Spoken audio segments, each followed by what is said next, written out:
I'm Spellslinger again, but this time it's with Eye of Winter and Hydrosphere.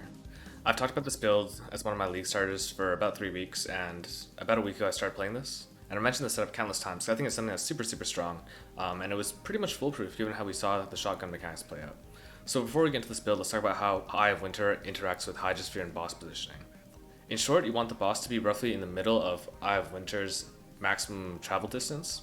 So basically what's going to happen is that you're going to click, and as you click on that maximum distance with the boss in the middle, Eye of Winter will hit the boss tons of times as it's traveling through. Then Eye of Winter is going to explode at the very end, doing more projectiles.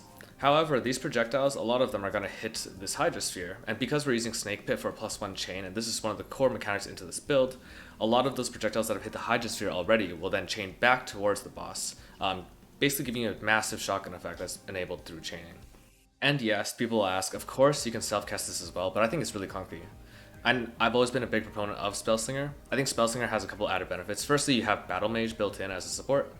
Secondly, you have the ability to leverage the utility from whatever attack you're using. So in this case, I have Frenzy Charge Generation. I also have Culling Strike linked to my Frenzy, and this is super nice, because I get to skip the Culling Strike notable in my Curse Cluster duel, and instead I get to have Blind and 5% more damage. Lastly, Eye of Winter has really shitty base cast speed of 0.8.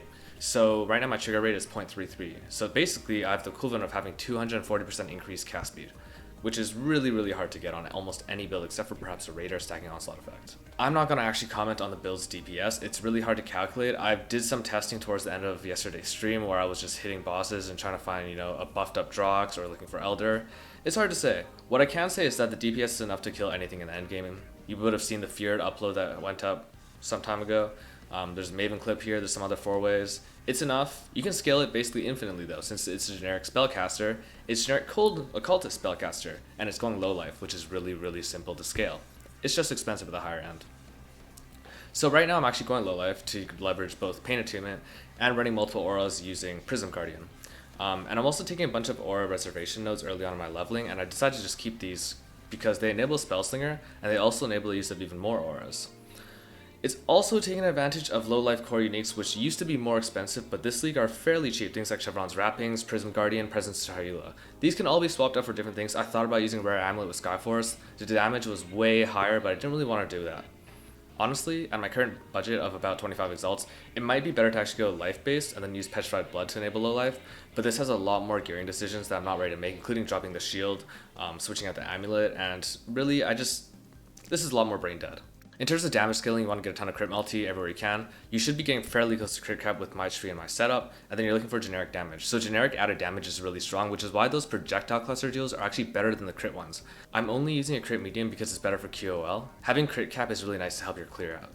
I do forgo the power charge stacking route on Occultist because I don't think Void Battery is actually really good for a Spellslinger setup. Void Battery in general is an even more lazy way to scale this. You can just use 2 of those, use a Badge of Brotherhood. You all know the setup. Everyone's done it. I did it in the past. It's still really good. I'm just not doing that. And I would go over the details of this build, but it's fairly generic. Just look at the POB. There are some core things. Just don't forget to use your Snakepit.